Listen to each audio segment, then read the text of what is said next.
টি-20 বিশ্বকাপের super 8 format নিয়ে শুরু হয়েছে বিতর্ক। আইসিসির প্রি সিডিং পদ্ধতিতে 4 গ্রুপ চ্যাম্পিয়নকে এক গ্রুপে এবং রানার্স আপদের অন্য গ্রুপে রাখায় প্রশ্ন উঠেছে ন্যায্যতা নিয়ে।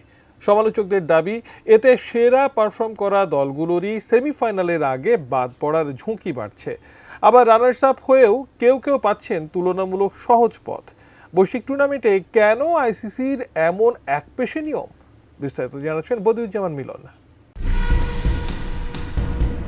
টি-20 বিশ্বকাপের সুপার 8 পর্বের ফরম্যাট নিয়ে তোপের মুখে পড়েছে আন্তর্জাতিক ক্রিকেট কাউন্সিল। টুর্নামেন্টের পরের ধাপে ওঠা 8 দলের তালিকা চূড়ান্ত হওয়ার পর সামাজিক মাধ্যমে শুরু হয়েছে বিতর্ক, বিশেষ করে তথাকথিত প্রি সিডিং পদ্ধতি নিয়ে।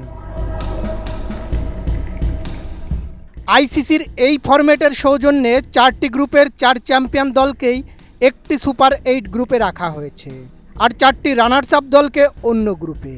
গ্রুপ 1-এ আছে ভারত, জিম্বাবুয়ে, ওয়েস্ট ইন্ডিজ এবং দক্ষিণ আফ্রিকা। অন্যদিকে গ্রুপ 2-এ আছে পাকিস্তান, শ্রীলঙ্কা, ইংল্যান্ড এবং নিউজিল্যান্ড। এখন আসা যাক এই কাঠামোর সমস্যা নিয়ে। এই ফরম্যাটের কারণে প্রথম রাউন্ডে সেরা পারফর্ম করা অন্তত 2টি দল সেমিফাইনালের আগেই বাদ পড়বে, অথচ কোনো রানার্স আপ দল তুলনামূলক সহজ পথে শেষ 4-এ পৌঁছে যাবে। সমালোচকদের মতে টুর্নামেন্ট শুরুর আগেই আইসিসি নির্দিষ্ট স্লট যেমন A1, B1, C1, D1 এগুলো ধরে দলগুলো বসিয়ে দিয়েছিল, ফলে গ্রুপ চ্যাম্পিয়নরা সুপার 8-এ বিপাকেই পড়েছে।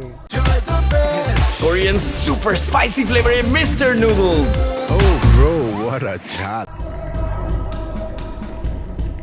উদাহরণ হিসেবে দক্ষিণ আফ্রিকা নিজেদের গ্রুপ জিতলেও তারা তুলনামূলক নিচের সিট পেয়েছে, কারণ গ্রুপ রানার্স আপ নিউজিল্যান্ডকে আগেই উচ্চ র্যাঙ্কিংয়ে বসানো ছিল।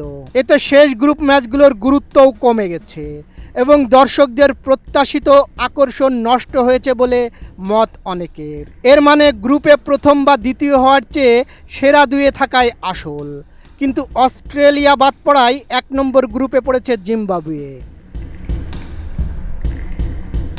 সমালোচনার আরেকটি কারণ হলো সূচি। বিশ্বকাপের সহ আয়োজক শ্রীলঙ্কা যদি সেমিফাইনালে ওঠেও আগে থেকে নির্ধারিত সূচি অনুযায়ী তাদের ভারতে গিয়ে খেলতে হবে, ফলে নিজ দেশের দর্শকদের সামনে কলম্বোতে সেমিফাইনাল খেলার সুযোগ থাকবে না। অবশ্য আইসিসির দাবি, ভারত ও শ্রীলঙ্কায় যৌথভাবে টুর্নামেন্ট আয়োজনের কারণে ভেন্যু ও সূচি আগে থেকেই পরিকল্পনা করতে হয়েছে। সেই লজিস্টিক সমস্যার কারণেই প্রি সিডিং পদ্ধতি ব্যবহার করা হয়েছে।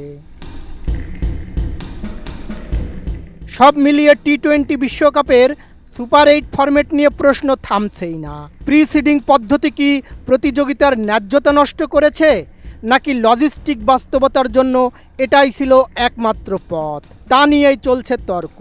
মাঠের লড়াইয়ের পাশাপাশি এখন আলোচনার কেন্দ্রেও আইসিসির এই সিদ্ধান্ত। শেষ পর্যন্ত ফলাফলই বলে দেবে এই ফরম্যাট কতটা সফল।